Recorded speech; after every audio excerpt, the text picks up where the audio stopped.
Hi friends, welcome to biology for DSC. నేను మీ హరిలీల.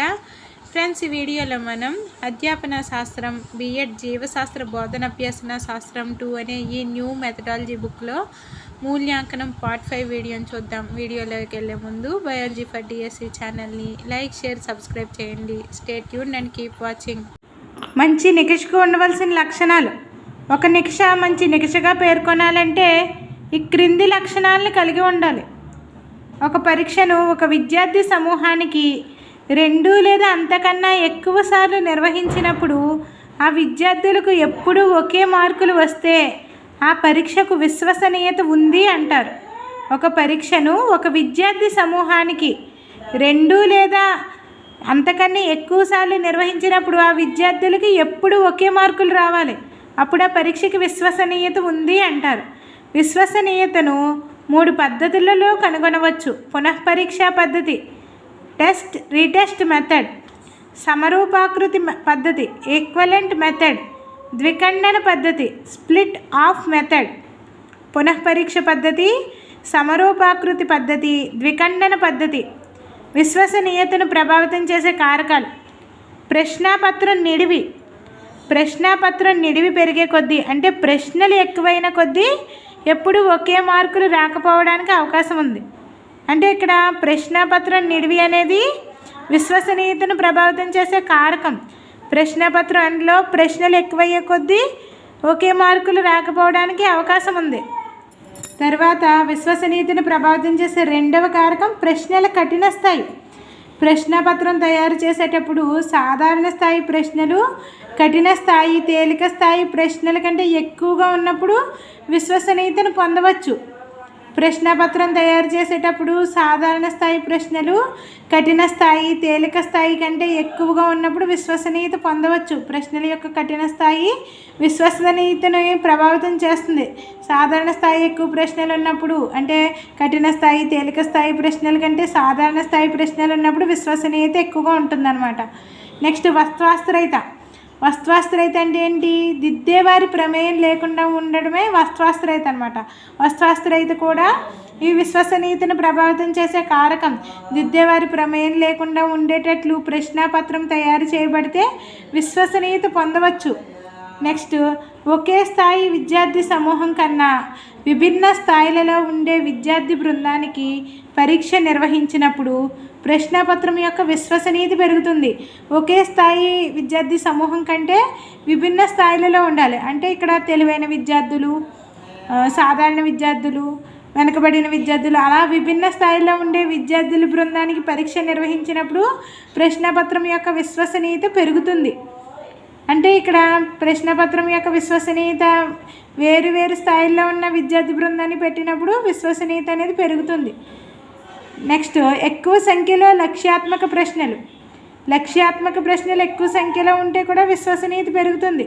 లక్ష్యాత్మక ప్రశ్నల సంఖ్య వల్ల ప్రశ్నాపత్రం విశ్వసనీయత పెరుగుతుంది. నెక్స్ట్, సప్రమాణత. ఒక ఉత్తమ నికషకు ఉండాల్సిన ముఖ్యమైన లక్షణం, ఒక పరీక్ష లేదా నికష ఏ ప్రయోజనాన్ని ఆశించి నిర్మించబడిందో దానిని పరీక్ష ద్వారా సాధించగలిగితే ఆ పరీక్షకు సప్రమాణత ఉందని చెప్పవచ్చు. అంటే ఏ ప్రయోజనాన్ని ఆశించి నిర్మించబడిందో దానిని పరీక్ష ద్వారా సాధించగలిగితే ఆ పరీక్షకి సప్రమాణత ఉంది అనవచ్చు. ఒక ఉత్తమ నికషకు ఉండవలసిన ముఖ్యమైన లక్షణం ఏంటి? సప్రమాణత. ఒక పరీక్ష లేదా నికష ఏ ప్రయోజనాన్ని ఆశించి నిర్మించబడిందో దానిని పరీక్ష ద్వారా సాధించగలిగితే ఆ పరీక్షకు సప్రమాణత ఉంది అని చెప్పవచ్చు. ఉదాహరణకి విజ్ఞాన శాస్త్ర జ్ఞానాన్ని పరీక్షించడానికి తయారు చేసిన పరీక్ష ఆ శాస్త్ర పరిజ్ఞానాన్ని పరీక్షించాల్సిన అంశాలు కలిగి ఉండాలి, కానీ భాషా పరిజ్ఞానాన్ని పరీక్షించేటట్లు ఉండకూడదు. అంటే దేనిని గురించి మనం పరీక్షించదలిచామో దానినే పరీక్షించాలి పరీక్ష అనేది. అప్పుడు ఆ పరీక్షకి సప్రమాణత, వ్యాలిడిటీ ఉన్నట్టు. విజ్ఞాన శాస్త్ర జ్ఞానాన్ని పరీక్షించడానికి తయారు చేసిన పరీక్ష విజ్ఞాన శాస్త్ర పరిజ్ఞానాన్ని మాత్రమే పరీక్షించాలి, భాషా పరిజ్ఞానాన్ని పరీక్షించకూడదు. అప్పుడు దానికి సప్రమాణత ఉన్నట్టు అనమాట. నెక్స్ట్, ఒక నికష ఎన్నిసార్లు నిర్వహించినా ఒక ఫలితాన్ని ఇవ్వవచ్చు. అది దాని విశ్వసనీయతను తెలుపుతుంది, కానీ దాని ద్వారా నిర్మాణ ఉద్దేశం నెరవేరకపోతే ఆ నికషకు సప్రమాణత లేనట్లే. అంటే ఇక్కడ మనకి విశ్వసనీయత అంటే ఏంటి? ఒక నిక్షని ఎన్నిసార్లు నిర్వహించినా ఒకే ఫలితాన్ని ఇస్తే దాన్నే విశ్వసనీయత అన్నాం. అది విశ్వసనీయతని ఇచ్చింది అని ఆ పరీక్ష, దానిలో సప్రమాణత ఉండాలి. సప్రమాణత అంటే నిర్మాణోద్దేశం నెరవేరకపోతే ఆ పరీక్షకి విశ్వసనీయత ఉన్నా సప్రమాణత ఉండదు. సప్రమాణత ఈ నిర్మాణోద్దేశం కూడా నెరవేరాలి. నిర్మాణోద్దేశం నెరవేరితేనే సప్రమాణత ఉన్నట్టు. అంటే విశ్వసనీయత ఉన్నంత మాత్రాన సప్రమాణత ఉండాలి కదా. సప్రమాణత నిర్మాణోద్దేశం నెరవేరకుండా పరీక్ష పేపర్ని తయారు చేసేస్తే దానికి సప్రమాణత లేనట్లే. విశ్వసనీయత ఉన్న సప్రమాణత లేనట్లే. నెక్స్ట్, ఒక పరీక్షని ఏ ప్రయోజనాన్ని ఆశించి దానిని నిర్వహించాలో ఆ ప్రయోజనాన్ని మాత్రమే మాపనం చేయాలి. ఒక పరీక్షని ఏ ప్రయోజనం ఆశించి దాన్ని నిర్వహించాలో ఆ ప్రయోజనాన్ని మాత్రమే మాపనం చేయాలి. జీవశాస్త్ర పరీక్ష నిర్వహిస్తే ఆ శాస్త్రంలో ఎక్కువ జ్ఞానం కలిగిన వారికి ఎక్కువ, తక్కువ జ్ఞానం కలిగిన వారికి తక్కువ మార్కులు వస్తే ఆ పరీక్ష సప్రమాణత కలిగి ఉంది అంటాం. జీవశాస్త్ర పరీక్ష నిర్వహిస్తే ఆ శాస్త్రంలో ఎక్కువ జ్ఞానం కలిగిన వారికి ఎక్కువ మార్కులు రావాలి, తక్కువ జ్ఞానం కలిగిన వారికి తక్కువ మార్కులు రావాలి. అలా వస్తే ఆ పరీక్షకి సప్రమాణత ఉన్నట్లు లెక్క. జీవశాస్త్ర పరీక్ష నిర్వహించినట్లయితే ఆ శాస్త్రంలో ఎక్కువ జ్ఞానం కలిగిన వారికి ఎక్కువ మార్కులు, తక్కువ జ్ఞానం కలిగిన వారికి తక్కువ మార్కులు రావాలి. అప్పుడు ఆ పరీక్షకి సప్రమాణత కలిగి ఉంది అంటాం. నెక్స్ట్, ఒక బరువు తూచే యంత్రం ఒక వ్యక్తిని ఎప్పుడు చూసినా 60 కేజీలు సూచిస్తే అతడు ఆ యంత్రాన్ని నమ్మి తన బరువు 60 కేజీలుగా నమ్ముతాడు. అది ఆ యంత్రం యొక్క విశ్వసనీయతని తెలియజేస్తుంది. కానీ అతని అసలు బరువు 65 కేజీలు ఉంటే అది 60 కేజీలు మాత్రమే చూపడం ఆ యంత్రం యొక్క సప్రమాణత లేకపోవడాన్ని సూచిస్తుంది. ఒక బరువు తూచే యంత్రం ఒక వ్యక్తిని ఎప్పుడు చూసినా 60 కేజీలే సూచిస్తుంది. అయితే అతడు ఆ యంత్రాన్ని నమ్మి తన బరువును 60 కేజీలుగానే నమ్మాడు. నమ్మడం అనేది ఇక్కడ విశ్వసనీయత అనమాట. అది ఆ యంత్రం యొక్క విశ్వసనీయతని తెలియజేస్తుంది. నేను 60 కేజీలే ఉన్నానని అని ఆ వ్యక్తి నమ్మడాన్ని విశ్వసనీయత అంటాం. అయితే ఇక్కడ అతనికి తెలియని విషయం ఏంటి? అతనికి తెలియని విషయం అంటే ఇక్కడ మనందరికీ తెలిసిన విషయం ఏంటి?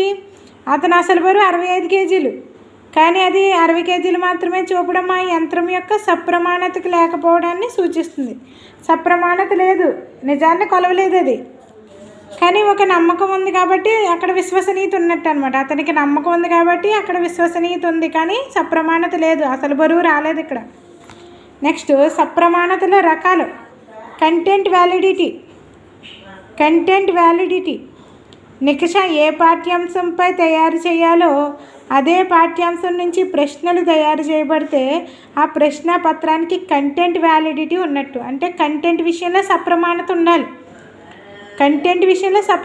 ఉండాలి. ఏ పాఠ్యాంశం నుంచి క్వశ్చన్స్ రావాలనుకుంటున్నామో ఆ పాఠ్యాంశం నుంచి ప్రశ్నలు రావాలి. అప్పుడు ఆ ప్రశ్న పత్రానికి కంటెంట్ వ్యాలిడిటీ ఉంటుంది. అంటే కంటెంట్ విషయంలో సప్రమాణత ఉంటుంది అనమాట. నెక్స్ట్, నిర్మాణ సంబంధ సప్రమాణత. ఏ అంశాన్ని మాపనం చేయడానికి నిర్ణయించబడిందో దానికి తగ్గట్టుగా నికష తయారు చేయబడితే ఆ నికషకు కన్స్ట్రక్ట్ లేదా నిర్మాణ సంబంధ సప్రమాణత ఉందని అంటారు. ఏ అంశాన్ని మాపనం చేయడానికి నిర్ణయించబడిందో దానికి తగ్గట్టుగా నికష తయారు చేయబడితే ఆ నికషకి కన్స్ట్రక్ట్ లేదా నిర్మాణ సంబంధ సప్రమాణత ఉందని అంటారు. Next, face validity. పరీక్షా ఉద్దేశానికి తగ్గట్లుగా తయారు చేయబడి కనబడితే దానికి ఫేస్ వ్యాలిడిటీ ఉన్నట్లు భావించవచ్చు. అంటే ఇక్కడ ఫేస్ వ్యాలిడిటీ అంటే ఉద్దేశానికి, పరీక్ష యొక్క ఉద్దేశానికి తగ్గట్లుగా తయారు చేయబడి కనబడితే దానికి ఫేస్ వ్యాలిడిటీ ఉన్నట్టు. నెక్స్ట్, ప్రాగుక్తి సప్రమాణత. ఒక నికష ద్వారా భవిష్యత్తు నిష్పాదనను ఊహించగలిగితే ఆ నికషకు ప్రాగుక్తి సప్రమాణత కలదని చెప్పవచ్చు. స్పెల్లింగ్ టెస్ట్ ద్వారా భవిష్యత్తులో విద్యార్థి స్టెనోగ్రఫీలో సామర్థ్యాన్ని వీక్షించవచ్చు. Concurrent validity. 2 నికషాల ఫలితాల మధ్య అంగీకారం ఉంటే దానిని అంగీకార సప్రమాణత అంటారు. 2 నికష ఫలితాల మధ్య అంగీకారం ఉంటే దానిని అంగీకార సప్రమాణత అంటాం.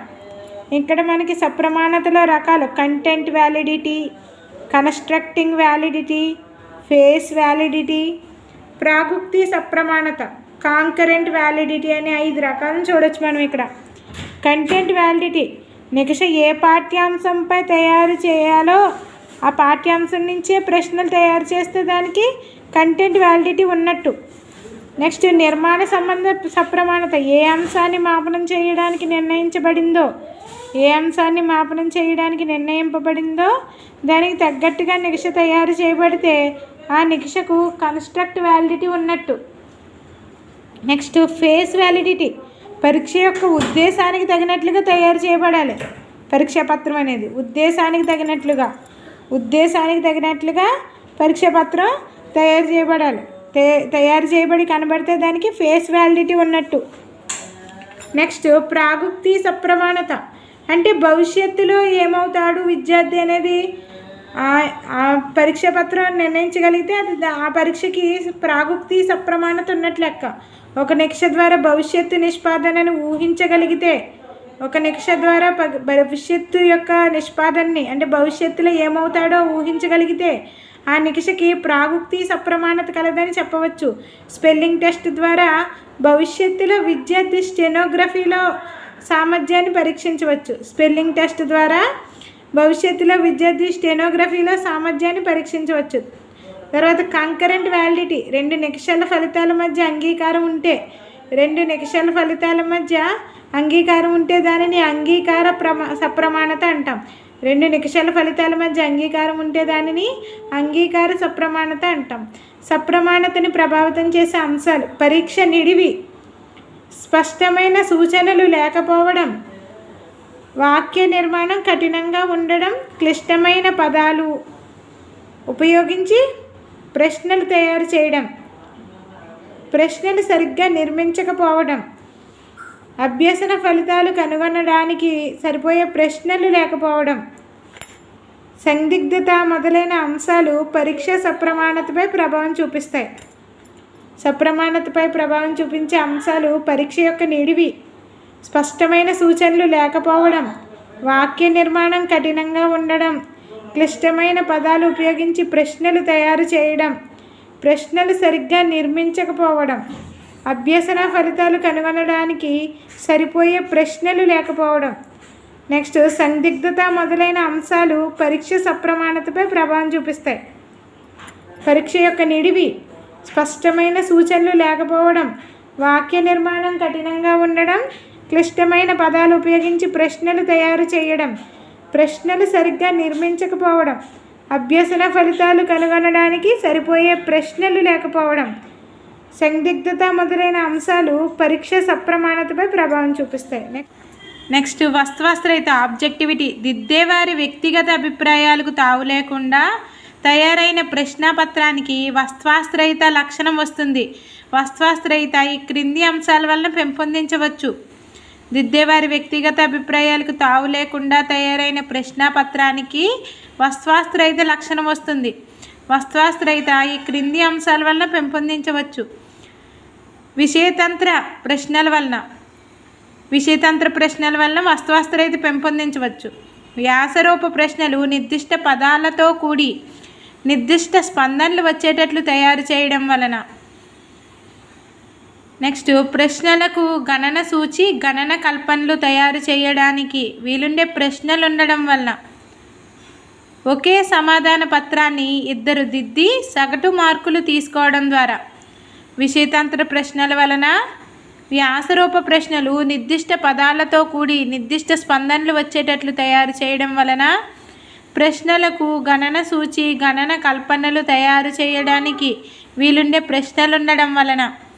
ఒకే సమాధాన పత్రాన్ని ఇద్దరు దిద్ది సగటు మార్కులు తీసుకోవడం ద్వారా.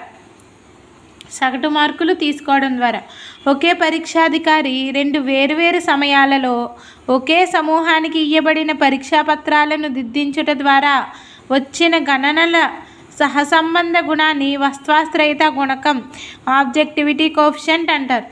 ఒకే పరీక్షాధికారి రెండు వేరువేరు సమయంలో ఒకే సమూహానికి ఇవ్వబడిన పరీక్షాపత్రాలను దిద్దించుట ద్వారా వచ్చిన గణనల సహసంబంధ గుణాన్ని వస్తువాస్త్రహిత గుణకం, ఆబ్జెక్టివిటీ కోఎఫిషియంట్ అంటారు. నెక్స్ట్ విచక్షణ శక్తి. ఒక నిక్షను నిర్వహిస్తే అది తరగతి గదిలోని విద్యార్థులలో బాగా చదవని వారిని వేరు చేయగలగాలి. ఒక నికషాన్ని నిర్వహిస్తే అది తరగతి గదిలో విద్యార్థులలో బాగా చదివిన వారిని బాగా చదవని వారిని వేరు చేయగలగాలి. ఈ పని నికష యొక్క విచక్షణా శక్తిని సూచిస్తుంది. విద్యార్థుల సాధనలో అత్యల్ప వ్యత్యాసాలను సైతం మాపనం చేయగలుగుట ఉత్తమ సాధనం చేయవలసిన పని. ఒక నికషాన్ని నిర్వహిస్తే అది తరగతి గదిలోని విద్యార్థులలో బాగా చదివిన వారిని బాగా చదవని వారిని వేరు చేయగలగాలి. ఈ పని నికష యొక్క విచక్షణా శక్తిని సూచిస్తుంది. విద్యార్థుల సాధనలో అత్యల్ప వ్యత్యాసాలను సైతం మాపనం చేయగలుగుట ఉత్తమ సాధనం చేయాల్సిన పని. నెక్స్ట్ నిర్వహణానుకూలత. ఒక నికషని తయారు చేస్తే అది నిర్వహించడానికి అనుకూలంగా ఉండేదిగా చూడాలి. నికష యొక్క నిర్వహణానుకూలతను 3 అంశాలను బట్టి నిర్ధారించవచ్చు. నిర్వహణానుకూలత. ఒక నికషని తయారు చేస్తే అది నిర్వహించడానికి అనుకూలంగా ఉండేదిగా చూడాలి. నికష యొక్క నిర్వహణానుకూలతని 3 అంశాలను బట్టి నిర్ధారించవచ్చు. నిర్వహణానుకూలత 3 అంశాలను బట్టి నిర్ధారించవచ్చు. 1. సులభంగా నిర్వహించడానికి అనుకూలంగా ఉండుట. పరీక్షా పత్రం పరీక్ష హాలులో ఇవ్వడానికి తీసుకోవడానికి వీలుగా తయారు చేయబడాలి. వ్యాసరూప పరీక్షా పత్రము విడిగా విషయతంత్ర పరీక్ష విడిగా తయారు చేస్తే నిర్వహించేటప్పుడు ఇది పరీక్షా నిర్వహణకు కొంత ఇబ్బందిని కలుగజేస్తుంది. సులభంగా నిర్వహించడానికి అనుకూలంగా ఉండాలి. పరీక్షా పత్రం పరీక్ష హాలులో ఇవ్వడానికి తీసుకోవడానికి వీలుగా తయారు చేయబడాలి. వ్యాసరూప పరీక్షా పత్రం విడిగా విషయతంత్ర పరీక్ష విడిగా తయారు చేస్తే నిర్వహించేటప్పుడు ఇది పరీక్షా నిర్వహణకి కొంత ఇబ్బందిని కలుగజేస్తుంది. కాబట్టి నిర్వహణానుకూలతలో మనకి సులభంగా నిర్వహించడానికి అనుకూలంగా ఉండాలి మొదటి అంశం. నెక్స్ట్ సులభంగా దిద్దడానికి అనుకూలంగా ఉండుట. సులభంగా దిద్దడానికి అనుకూలంగా ఉండుట. సులభంగా దిద్దడానికి అనుకూలంగా ఉండాలి. ప్రశ్నపత్రం గణన సూచి గణన కల్పనల తయారీకి అనుకూలంగా ఉంటే సమాధాన పత్రాలను సులభంగా దిద్దవచ్చు. వీటిని సహాయంతో ఎవరైనా దిద్దవచ్చు. సులభంగా దిద్దడానికి అనుకూలంగా ఉండాలి ప్రశ్నపత్రం అనేది. ప్రశ్నపత్రం గణన సూచి గణన కల్పనలు తయారీకి అనుకూలంగా ఉంటే సమాధాన పత్రాలను సులభంగా దిద్దవచ్చు. వీటి సహాయంతో ఎవరైనా దిద్దవచ్చు. నెక్స్ట్ సులభంగా వ్యాఖ్యానించడానికి వీలుగా ఉండుట. ఫలితాలను సులభంగా వ్యాఖ్యానించేటట్లుగా ప్రశ్నపత్రం తయారు చేయాలి. ఉదాహరణకి ఒక ప్రశ్న ద్వారా 2 విద్యా ప్రమాణాల సాధన పరీక్షించేటట్లుగా ప్రశ్న తయారు చేసినప్పుడు ఫలితాల వ్యాఖ్యానం కష్టతరమవుతుంది. పొదుపు. ప్రశ్నపత్రం తయారీ అధిక వ్యయ ప్రయాసలకు తావివ్వరాదు. ముద్రణలోను సమాధానం రాసేటప్పుడు సమయంలోనూ దిద్దుటలోనూ కూడా ప్రయాసకు తావు లేకుండా ఉత్తమ నిక్షకు ఉండాల్సిన ఒక లక్షణం పొదుపు అనేది. నెక్స్ట్ వివిధ స్థాయిలలో ప్రశ్నలు గ్రేడెడ్ క్వశ్చన్స్. ప్రశ్నపత్రం తరగతిలోని అన్ని స్థాయిల విద్యార్థులకు సరిపోయేలా ఉండాలి. ప్రశ్నపత్రంలోని తేలిక సాధారణ కఠిన స్థాయి అంశాలు 3 కలిగి ఉండాలి. వివిధ స్థాయిలో ప్రశ్నలు ఉండాలి. నెక్స్ట్ ఆసక్తి. ప్రశ్నపత్రం విద్యార్థులలో ఆసక్తి కలిగించేటట్లుగా తయారు చేయాలి. దానికి ఈ క్రింది సూచనలు పాటించాలి. తేలిక నుంచి కఠిన స్థాయిలో ప్రశ్నలను అమర్చాలి. ఆసక్తి ఉండాలన్నమాట. ప్రశ్నపత్రం విద్యార్థుల్లో ఆసక్తిని కలిగించేటట్లు ఉండాలి. ఆసక్తి ఎలా కలుగుతుందంటే ఈ క్రింది సూచనలు పాటించాలి. తేలిక నుంచి కఠిన స్థాయిలో ప్రశ్నలను అమర్చాలి. ఎక్కువ సాధారణ స్థాయి ప్రశ్నలు ఉండాలి. కేవలం జ్ఞానాన్ని పరీక్షించేవి కాక స్వంతంగా ఆలోచించి రాసే ప్రశ్నలకు స్థానం ఉండాలి. ఇచ్చిన సమయంలో పూర్తి చేసేటందుకు వీలుగా ప్రశ్నల సంఖ్య ఉండాలి. అన్ని రకాల వ్యాస లఘు లక్ష్యాత్మక ప్రశ్నలు 3 కలిగి ఉండాలి. తేలిక నుంచి కఠిన స్థాయిలో ప్రశ్నలను అమర్చాలి. ఎక్కువ సాధారణ స్థాయి ప్రశ్నలు ఉండాలి. కేవలం జ్ఞానాన్ని పరీక్షించేవి కాక స్వంతంగా ఆలోచించి రాసే ప్రశ్నలకి స్థానం ఉండాలి. ఇచ్చిన సమయంలో పూర్తి చేసేటందుకు వీలుగా ప్రశ్నల సంఖ్య ఉండాలి. అన్ని రకాల వ్యాస లఘు లక్ష్యాత్మక ప్రశ్నలు 3 కలిగి ఉండాలి.